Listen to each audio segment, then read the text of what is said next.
Hello friends and welcome back. I'm Nick and this is MSFS Flight Plans, a place you go when you don't know where to go. On our channel I try my very best to give you everything you'll need for your next sightseeing tour as we travel the world looking for the very best spots the sim has to offer. So I've really been on a nondescript island kick lately, just cruising around the globe looking for any tiny little island that has an airport on it. In fact, that's how I found Reunion a few months ago. And this one, which is part of the archipelago of Comoros, is not only tiny and has an airport, but also some wonderful coastlines, some pretty decent scenery, and a massive volcano. And I'll tell you all about that stuff and more as we go along, but first let's fire up this lumbering behemoth. Yes, it's the Caribou for the first flight on this channel. And I've had this thing since it first came out, and I absolutely love it. It's like flying a steam engine with all the levers and knobs and wires hanging out all over the place. And for the life of me, I cannot figure out what all these wires are for. It's not like there's any buttons or anything over here. You'd think they would just have the power lever going up there and that's it, but it's got wires, and I'm very, very grateful for that. I feel like the only thing this is really missing is maybe like a little firebox down here where I could shovel some coal in it. Everything else is just fantastic. The only complaint I've ever had about this plane is that there is no autopilot, which I don't mind too much when I'm not trying to give a tour, but it's a little bit windy once we get up by the mountain, and since we have to get a stable climb right out of the gate up to 10,000 feet, we're starting at like 90 feet above sea level right here, so we're going to have to climb all the way over not a very short distance, and it was just too hard to try to maintain that without the autopilot, so I fixed that too. I found a freeware add-on just yesterday that will give this beast some autopilot functionality. It won't add one in the cockpit anywhere, but if you have your autopilot buttons mapped over to anything on the keyboard or any external hardware, all that stuff will work, which is just great, because that was the only complaint I ever had about this thing. All right, so let's go ahead and get it started up. It won't take too long, but I do have my procedures here, so let's hit the gust lock first. That sounds like we got a little plane driving around over there somewhere. And let's get our mags on. All right, so those are good. The mixture needs to be on cutoff, but the props need to be at full. Funnel needs to be cracked just a little bit. And then we need to make this yoke disappear for just a minute. And let's see, get the battery on, get the master on, get the generators on over here. All right, those are good. And, all right, so we're all set. So now for the way that we start this thing up, we have to go boosters on normal. So let's just go ahead and put both the boosters on for now. And then starter right, prime right, and then we have to give it the full mixture. So starter right, prime right, and full mixture. There we go, just like that. And then we'll do the same thing on the left. Once that starter settles down, starter, prime, and we're good. We got 2 starts. All right, I keep forgetting to appropriately, you know what, I'm just going to leave our boost pumps on. We're supposed to leave them off while we taxi, but for this climb, because it's going to be so intense, I'm going to go ahead and leave those on. All right, we got our gust lock off, so all that stuff looks pretty good. All right, so we're in good shape here. So we'll pull over to the hold short line. Actually, we'll just get to the end of the runway. I'll do a couple final little checks, and we'll be on our way. I'm going to go ahead and set our altitude right now. So that's going to be 10,000 feet. And then we are just going to have to climb, climb, climb, and then descend, descend, descend once we get to the top of this volcano. All right, so 10,000 feet. There we go. All right. Parking brake off. Let me adjust my mic down just a little bit. All right, here we go. Try not to hear our little guy down here. Well, that was weird.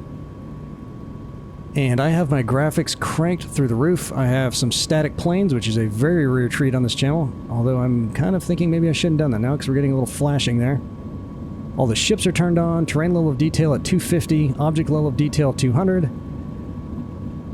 High setting for the water waves. High setting for the windshield effects. Everything. So it should be pretty cool. All right, we're not going to hold short. We're going to go into the runway and then we'll do our final checks. Because I don't have any live traffic on, just the static aircraft. So we're leaving from Prince Saeed Ibrahim Airport, Foxtrot Mike Charlie Hotel, which has a massive 9,500-foot runway, so you could fly whatever you want out here. But like I said before, it is at sea level, which is why this is going to require a super climb. So just bear that in mind. I was initially taking the Kodiak, but then I was like, you know what, we haven't flown the Caribou yet. We need to do that. So that's what we're going to do. Let's get our yoke back. As far as scenery goes out here, everything is default, which is why we're getting such good graphical performance. But from the height that we're going to be at, everything is going to look about right. And the volcano looks great, which will be the centerpiece of this trip. But the trouble with a lot of these little islands, as I've been hopping around trying to find a good one for us to fly around, is that a lot of them do not have good satellite coverage. So they have a lot of that really blotchy, nasty stuff that I just can't stand looking at. A lot of them do, actually. I mean, there might be a couple spots, maybe around a city or an airport where it's not bad, but once you get up there, if you're flying close to the ground, I just can't stand looking at it. And there's one tiny little spot like that on this island, and there's 3 big islands in this chain. The others are really bad, the other 2 are really bad, and the other 2 don't have any big volcanoes either. But this one just has that one spot, and even though I know where it is, I couldn't really see it when I was flying around, so it's not going to be a problem. Alright, let's just get down here and get turned around.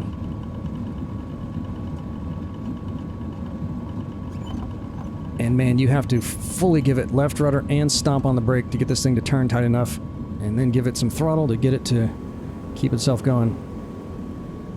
Come on, baby, come on around, you big beast. Yeah, I'm kind of second guessing leaving those static planes on now because we're getting just a little bit of stuttering here by the airport. And you can't even see them from here.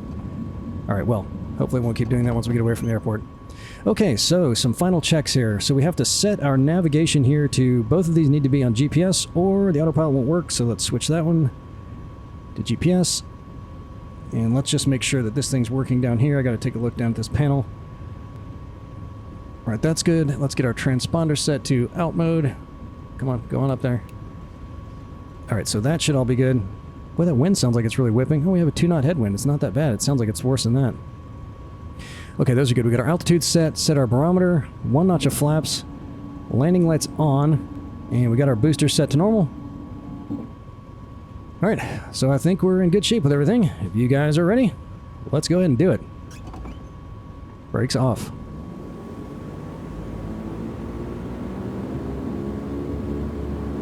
So once we get to the end of the runway, I will kick the autopilot on, and then we will go ahead and pull the RPMs back. You're supposed to take everything all the way forward for takeoff, but you can see with our RPMs over there on the right, it's in the red, so we'll need to pull those back. I'm going to leave the throttles at full because we're going to be climbing so hard, and as we gain altitude, it'll bring itself back down to the green anyway. Alright, gears up. And I'm going to pick up a little more airspeed, or right when I bring those flaps up, it's just going to nose down pretty hard. Man, I love this thing. Really love it. Alright, flaps up. Look at that. Look how much it noses down like that. Wow. And even though we're going to be coming down at 1,000 feet a minute, I'm going to leave the throttle where it is, this thing won't get anywhere close to overspeeding. And I took all of the cargo out. The only weight in here is me. And I took about half the fuel that it started us with out as well. Alright, everything's on. Climbing at 1,000 feet a minute. Alright. We're on our way. Now take a look at these coastlines down here. This is very much like Hawaii with most of the coastlines, although they do have a few white sandy beaches. And a lot of these buildings, as you're going to see when we look at the satellite map at the end, will look pretty much just like that, even though those are all AI stuff down there. Look at these coastlines though. Not too bad at all. But most of them are that black volcanic stuff like out in Hawaii. So the only add-on we've got for this will be that autopilot if you don't already have it for this plane, and if that's ever been something that's kept you out of taking longer flights in it, because it does get a little tiring to try to hand fly this thing for hundreds of miles. So that's going to be it. There was no other scenery available for out here, even for the airports, and there's only one on this island, which is the one we took off from. And you know what? I forgot to pull over the Google map, but all we're doing is circling the island. So we're heading south now. We left from the northwest corner of it, and this island is situated right off the coast of Africa, just a little northwest of Madagascar, so it's between the eastern coast of Africa and Madagascar. And all we're going to do is fly up around the top of that volcano, circle back around the north side of the island, and come down. But, as always, this exact flight plan will also be linked in the video description, so if you want to fly it just like we are, all you'll have to do is open that up in little NavMap and it'll be set up for you. Although I did have to reset, it didn't start me, even though I have a runway selected in little NavMap, it did not start me, I mean a parking spot selected in little NavMap, it didn't start me there, it started me on a runway, so I had to reselect the parking spot. Beautiful coastline, isn't it? Really nice. And you probably noticed the livery for this plane looked a little bit junky and run down. The Air Cargo America, I think it was called. Oh, that was also an add-on, so I guess I should include that too. I forgot to put that in my notes, but I'll be sure to link that if you like the livery. Alright, so let's go ahead and pull these RPMs back before we blow a motor up. Probably should have done that sooner. And you'll see that even by about 3,000 feet, this thing's going to be down in the green, so I'm just going to leave it where it is.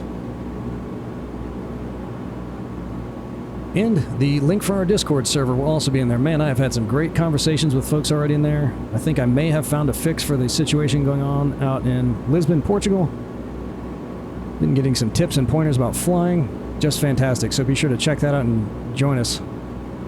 Eventually we'll have a fly-along. I've already got a couple people that are interested in doing that, so we'll get a group flying out at some point. And I would love for someone to give me a tour of an area they'd like us to do a tour of. That would be a lot of fun. And if some of you guys want to join us for that, that'd be cool. So this place doesn't have many structural landmarks worth talking about because it is poor, and I mean poor. I'll show you what I'm talking about when we look at the satellite map at the end. And I'm going to assume it's a lot like Haiti if you've ever been there. Most of it is just these tiny little shanties just piled on top of each other with a couple of walled-off estates along the coasts, which is usually a good indicator of political corruption. In fact, this spot right here is the presidential compound, and it's got a big wall around it and may even have a swimming pool. But all the rest of this place, with the exception of their one big stadium, looks very old, very rundown, and very, very poor. So this western side of the island here is definitely the most populated, probably because it's the closest to mainland Africa, which is about 150 miles off to our right. Let's see if we can see any of that coastline. No, not really. There's too much haze, but it would be over there. And other than in these populated areas, there are not many paved roads either. It looks like there may be a couple of little dirt trails that cross over to the other side, and then they got one big one that kind of loops all the way around, but that's about it. So this big area down to our left is the capital of all the islands of the, I guess, the nation of Comoros. And it's called Moroni, which is one of the few names that I could even attempt to pronounce. And they got about 60,000 of the archipelago's 1 million people living down here. And Moroni Harbor is right back there. We just flew past it, but there's not much to really look at. And there's where that stadium should be. It doesn't really look like that in real life. It looks a lot better. In fact, it looks brand spanking new. And it looks a little bit out of place, if not really out of place, because it looks so nice amidst all that other stuff down there. But even though that's the biggest port back there of all the islands, I don't know if you noticed or not, but there's not any big piers. Not even something big enough for a transport to pull into. Definitely not a cruise ship. It looks like on the satellite image it's just a couple of fishing boats.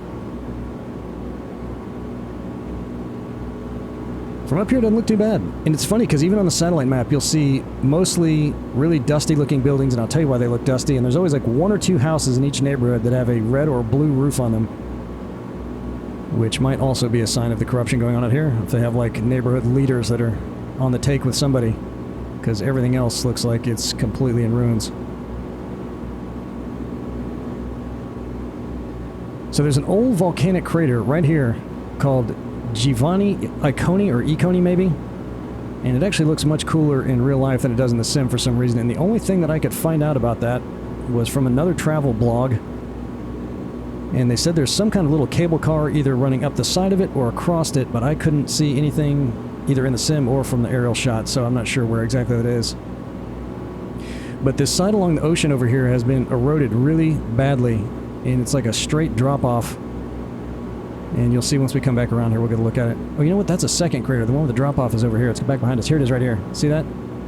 See, that's a little crater there. This is the bigger one of the two. And in real life, it's not so evenly treed across the top of it, which is why I think it looks a little bit more better in pictures. But they said that back in the days of slavery out here, which I'll tell you more about in a minute, a whole bunch of people would jump off of this cliff and kill themselves to avoid being sold into slavery. And being the only cliff in the area, of course, it doesn't look right in the sim. But it is an interesting little landmark. So there's the port down there, and that's their one pier, and they just have a couple little boats that might be military, maybe? I couldn't really tell. And then some fishing boats, and that was it.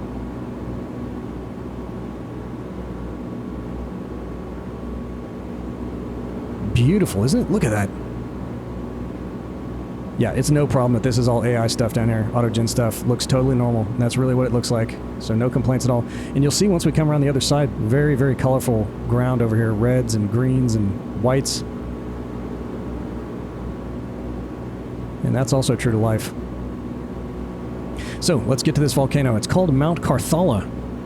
And it is amazing, as you'll see once we get up to the top. So a little bit of trivia for all of our folks that have been hanging around the channel for a while. Take a good look at the profile of this thing. What kind of volcano do you think this is? Yep, it's a shield volcano. And I don't have to tell you that it's big. It goes up to about 7,500 feet, but we're going to try to hit 10,000 before we get to the top, because I have not yet been able to see all the way down into the crater, because it's pretty deep. I was at 9,500 last time and was almost there. So we'll see if we can hit it this time at 10,000. But it looks really good up on the top of that. But even as big as this thing is, it's still a baby compared to Mauna Loa, which we saw on our Hawaii flight. One of our Hawaii flights. That one is nearly twice as high as this one, at around 14,000 feet. And you may recall that's why we had to take that Mitsubishi twin turboprop out there, because that thing could climb at 3,000 feet a minute.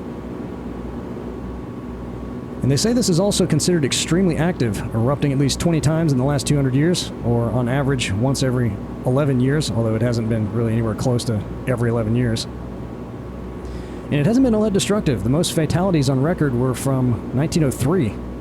And it wasn't even from an eruption. There were some cracks that were emitting some gas that suffocated 11 people. So they haven't had any big blasts or lava flows or anything that killed a lot of folks. They've had a few close calls where they had to evacuate a bunch of people, but I don't think any flows have killed all that many people. They had a big eruption in 2005, which is what blanketed almost everything. There was two of them, actually.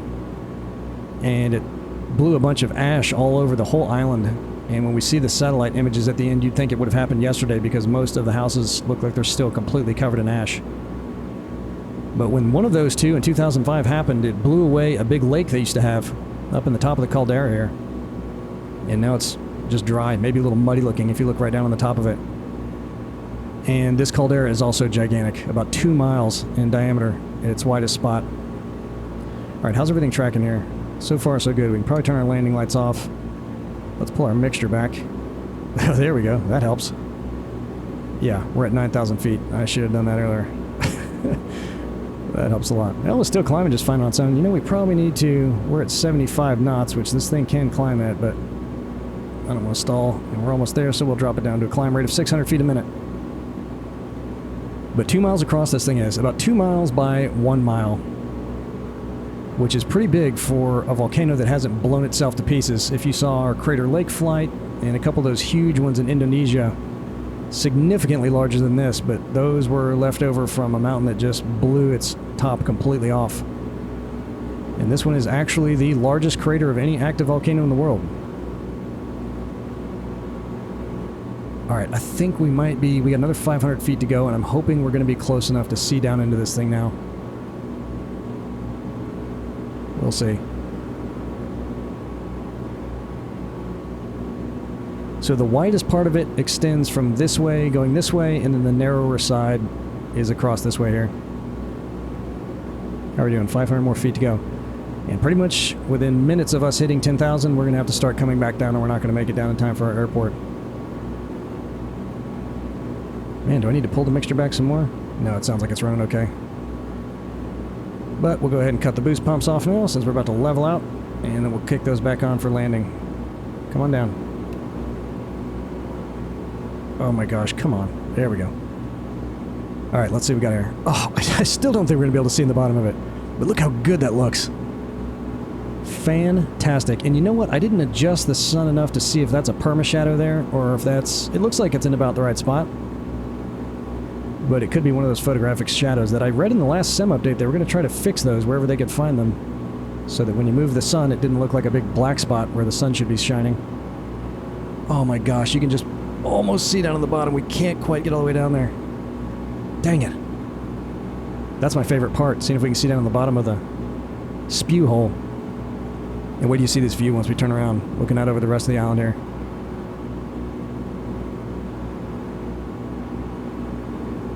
So this whole island chain, as you can probably imagine, is volcanic in origin, being created over a span ranging from 15 million years ago to about 500,000 years ago, with this island being the youngest. In fact, this is the only one with anything left that even still looks like a volcano. All the others have been pretty much eroded away. Oh, look! Oh no, is that the bottom? It's still not the bottom! Come on! I mean, I don't think we could have climbed any higher unless we looped way out further to get some more distance to climb. But look how good that looks. Just amazing. Wow. And this is the live weather too, by the way. We got about a 12-knot crosswind right now, but there's some mountains to the east of the airport, which are going to block a lot of that, so we probably won't have too much trouble coming back down. Okay, we got to start descending, so let's go ahead and reset our target altitude for 2,000 feet, since we're coming back down to sea level, and we are just barely going to make it. Alright, 2,000, and we will come down at 1,000 feet a minute. And again, I'm not even going to adjust the throttles because we're going to need all that speed, and it should not get up to where it's overspeeding. So this is the overspeed mark right here, and this is an interesting airspeed indicator if you haven't really paid attention to it before. So here's where the 100-mile-an-hour mark would be, and then you can see where it is in the range between 100 and 200 by this little dial going across here. So we're almost at 150 knots right here. So considering this is the youngest island and all the others are to the south, I'm going to make the assumption that we're sitting over another hot spot and slowly drifting to the southeast, which is the direction the rest of this archipelago is from here. And if that's accurate, it would explain why everything that we're going to see north all the way up here is a giant volcanic field with lots of little cones all over the place, which just look amazing. See these colors I was talking about? Those are true to life. And I can't help but wonder why there would be so many colors. You would think it would just be black, like the ash, but I don't know how much iron would be in lava flows, but maybe there's more than I would think. So as we come back down, and I attempt to keep tabs on our gauges here, I'll tell you about the history of this place. To the extent that I could learn much about it, there wasn't all that much available. They think the first inhabitants probably came as late as the 6th century AD, which I find a little bit surprising considering how close we are to Africa. Again, only about 150 miles away in that direction over there. And when the Portuguese first arrived in 1505, they called these islands the Islands of the Moon, for reasons you'll understand in a second once we get over here and take a look at all these craters. In fact, the Arabic word for moon is Qamar, from which Comoros is derived.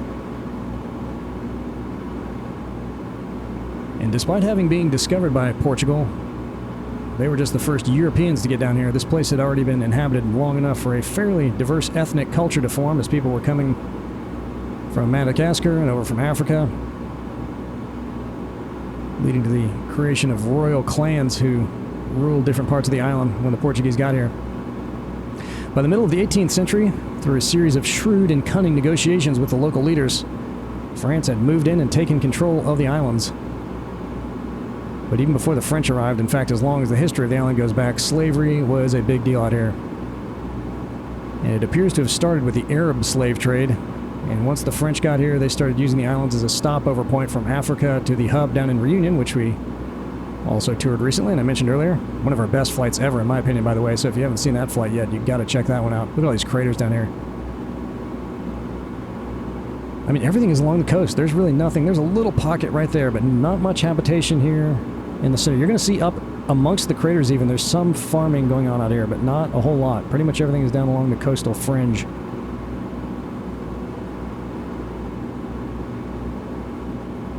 But lest we pitied these locals too much, they were also not opposed to enslaving their own population, and did that quite a bit.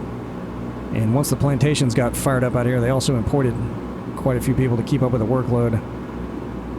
And even though the French abolished slavery in 1848, they recognized that free labor was hard to find, so they made an exception in the Comoros, since it was technically a protectorate, not a colony, until finally completely abolishing it in 1904. But the established economy and the social hierarchy, I guess, was so deeply entrenched out here that most of the freed slaves kept doing what they were doing, and doing it for the same people, for little more than a place to live and food to eat. And that continued well into the late 1970s, they said. There's some little farming going on out there. There's another active volcano out here somewhere. I couldn't even find the marker for it, but they said there are two on the island, and they said the other one was somewhere on the northern side. But I don't see any big lava or mud flows anywhere, so I'm not sure exactly where that is. But I think the big takeaway out here is just how bad things really were, and probably still are. Despite being able to leave and do something different, the options were so limited that whatever they were doing was better than the alternatives, I guess. So on that note, I had to do a little digging to get a picture of what the economic situation is like down here. For one thing, despite having a decent life expectancy of around 64, which isn't great by global standards, but not too bad, they have an extremely young population, with more than 53% being under age 20. And the US, by comparison, that number is about 25%. And I really couldn't figure out why that's the case. Maybe the older folks are just leaving, I don't know. And their unemployment rate isn't terrible at around 5.4%, but nobody appears to be making too much money because 45% of the population is at or below the poverty line. And about the same percentage is experiencing food insecurity, which is when people can't get enough food to do the things that a person might want to do on a daily basis. And the strange thing about that is the fact that 80% of the country works in the farming business, and that accounts for 40% of GDP. But I also read they aren't producing enough food to support the population, so they have to import a lot, particularly rice, which is a big staple out here. Alright, we got just a couple more miles, and then we're going to bang a left, come on our base leg, and then we'll be coming in for final. And hopefully we'll be at 2,000 feet by then. We're going to be cutting it close. Look at this. We're just coming into 5,000 now, and still nowhere close to overspeeding, but I think we're going to time this just right. So I couldn't get any details about the history of this airport that we're coming into, which is also the same one we left from, because it's the only one on the island. But it was involved in a few major incidents in the last few decades. In '96, an Ethiopian Airlines 767 was hijacked on its way from Ethiopia to the Ivory Coast by some guys that were supposedly seeking asylum in Australia. And the pilots were attempting to land out here, but they ran out of fuel and crashed into the ocean. I'm not sure how far off the coast they were, killing 125 of the 175 that were on board. And then in 2009, Yemenia A310 crashed into the ocean on final with only one person out of 153 surviving. It was a 12-year-old girl. They found clinging to some wreckage 13 hours after the crash. And then in 2012, they had a chartered Embraer 120ER that had some issues after takeoff and tried to come back to the airport but couldn't maintain altitude, and they crashed just a couple hundred yards off the coast. And all 25 people survived that one. Some fishermen went out there and rescued them. I think this is a real nice example here of just how accurate, as you're going to see here in a few minutes when we take a look at that satellite image, that really is for autogen stuff. I mean, it's pretty spot on. Doesn't look like much. It's just a lot more ashy colored than that, with the exception of the one or two red or blue roofs they got down there. Alright, see this little spot right here? If that was huge, that would look like the blotchy stuff that we see when there's not good satellite coverage. Because that's what you get when it doesn't know what to do out here. Sometimes it's even worse than that. That's not too bad. There's a little patchy out there too.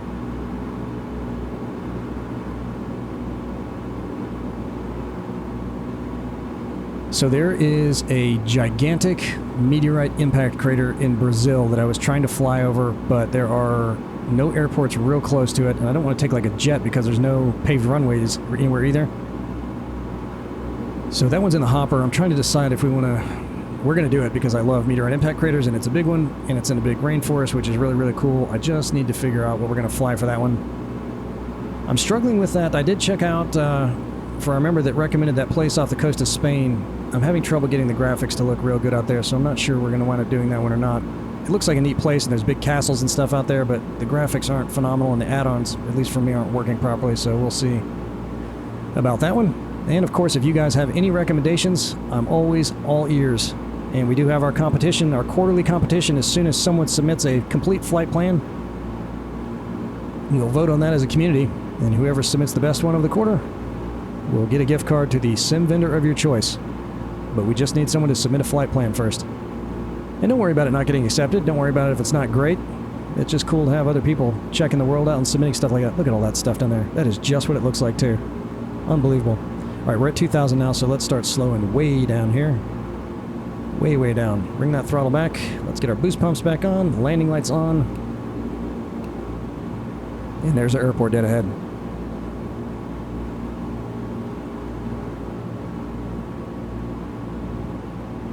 It's just a shame for an area that's this beautiful to be so incredibly poor. It looks like it's a real tough living out here.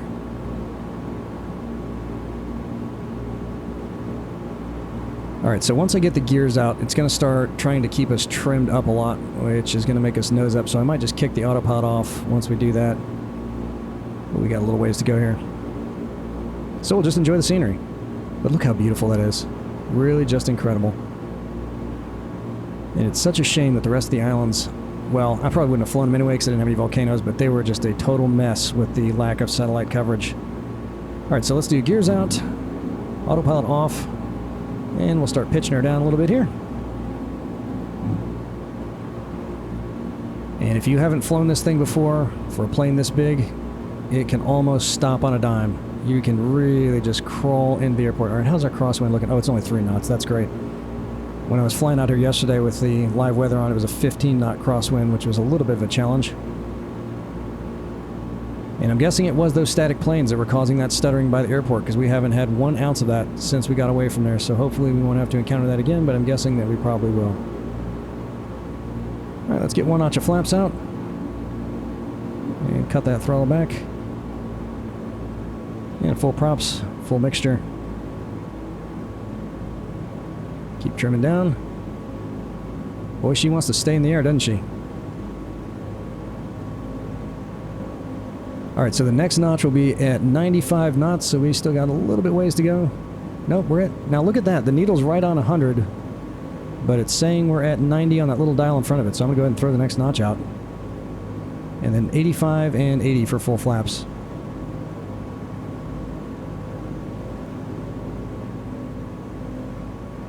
And if you ever do full-on radio navigation with it, even if you put a GPS, you know, in the system, you can use these two here, your course deviation indicators and all that stuff to... I mean, it's really easy to fly. And I like having this little element, too, because it will tell you just how far off your heading is in addition to your CDI over here, which is kind of nice. Makes it pretty easy to fly that way. But you got to pay a lot of attention to it, which is not good for trying to look at notes and narrate. Alright, the pappies say I'm still really high, so we'll just keep on coming down.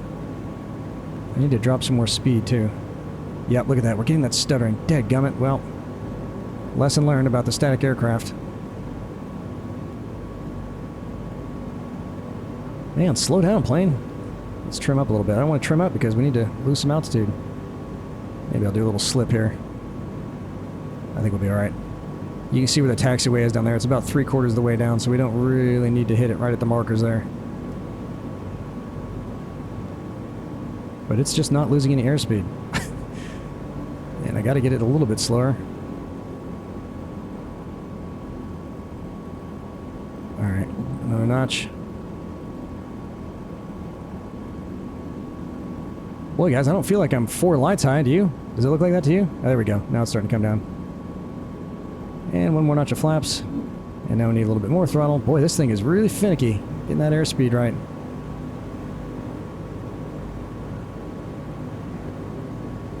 Man, I feel like we're riding a speedboat over some breakers having to buck up and down like this.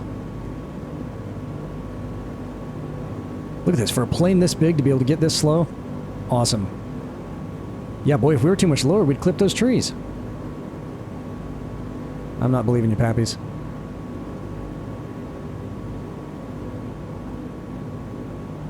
Alright, I'm trying not to move my head at all so we don't get any of that stuttering. This thing is just barely moving. Come on down, baby. Come on down. You can get down. I know you can do it. Just cut the throttle. And man, it comes down with a thump, too. Alright, flaps up. And I feel like I need to pull into the airport just because, but I know what's going to happen when we get up there with those static planes. We're going to do it anyway.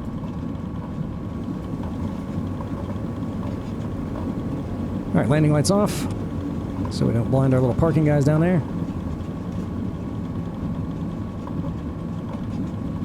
And one of our members invited us to do a VATSIM flight in the helicopters, which I was humbled and grateful to be asked, but I need to bone up on my ATC communications. It's been a while since I've done that. I'm having trouble getting even the AI voices to come back on, and I don't really like flying with the AI, not nearly as much as VATSIM, but I'm having trouble getting the voices to come out. I mean, it's running the little dialogue in my pop-up window, but no voices, which isn't that big of a deal, but it's kind of nice to just hear it so you don't have to keep reading it. Well, they got a Bronco parked over there, and a chopper, and those are different planes than we left. Oh, they got 2 of the same things there. Uh-oh. Alright, what should I do? Come around the... Yeah, I'm not going to try to squeeze between those guys. I'll come over this way. No, that's nice. What a nice little touch. Alright, we'll just come back right to where we left, just facing the opposite direction. Okay, once I get her shut down, we'll take a look at little NavMap, which will be a quick little trip around the island, but I want to show you just how bad and decrepit all these houses are out here. Alright. Okay, so parking brake on. And we'll just go ahead and kill the magnetos. I'm not sure this is the proper sequence because I forgot to write down my shutdown sequence, but this will definitely shut it down. All right, prompts back, mixture back. Go ahead and get our gust lock on just in case we get a good blast of air. All right, and let's turn off the battery too, just so we're not listening to that whining sound. And here comes a little NavMap. All right, so here's where we are. Here's the coast of Africa here. Here's Madagascar over here. And then this is it Mayotte? Mayotte? I'm not sure how you say that, but that's another, I think another French protectorate over there, or formerly was. Maybe we'll check that out too, but I seem to remember that having some pretty rough satellite coverage as well. So we took off this way, came down over here, and take a look at the houses in this city. And this is the good part of town. Look how jammed in there they are. And you'll see when we get out to the outskirts, probably a quarter of the houses don't even have roofs on them. But every town does have its own soccer field. Let me show that. So that's one little stadium they have, but look at this one. Look how nice that looks. A little bit out of place. And the tourists that had been down there said it looks amazing. See, even over here, look at this. No roofs on the houses. But I'm kind of wondering if you go to some of the Caribbean islands, because the building codes are so very different than the rest of the developed world. Our taxi driver, last time I was out there, was saying, yeah, people will take 20 years to build a house, and they'll just keep adding on to it as they get to have, they have the funds for it. So it's not like they hire a contractor who blows in and out in a couple months. So that might be what's going on down here. Okay, so here's that first crater that I was actually mistaking for this one over here. They look very similar, as you can see. But this one has that cliff on it where everybody was jumping off to try not to be sold into slavery. They said it's about 150 feet high. And I'm sure at some point it was smooth like the rest of this, but it's just eroded away. That's got to be an impressive sight. And somewhere around here is that cable car, but I could not see anything that looked like that. Couldn't find it. So that's that. And let me show you the president's place, just in case you're curious about that, since I mentioned it. So there's his compound. And it looks like he's got a little pool down there, but you got the ocean right there, so what do you need a pool for? And if that is a pool, it's probably the only one on the entire island. I mean, there's no resorts out here, no cruise terminals, so I don't think they're making any tourism dollars out here either. All right, then we came up to this bad boy. So that's what the bottom would look like if we could see into it, which isn't all that impressive, but I really wanted to just say that we saw the bottom of it. So this is the longer side. This is about 2 miles right here. This is about 1 mile across here. And it never really explodes, but it does do a lot of burbling and gurgling. And then here's this big lava field, but let's take a look at some of these really rough parts of town out here. And this one's actually not too bad, but look how many don't have tops on them. This is one of the better ones, really. And does it not look like they just had an eruption 2 weeks ago that covered all that with dust? I mean, that is really, really dusty. Even down here by the beaches, look at this. I cannot even imagine what life would be like down there. I'm not sure that you'd be able to see them from here, but I don't even see any power lines going down there. But I mean, half the places don't even have roofs on them. That is rough. Really rough. Look at that.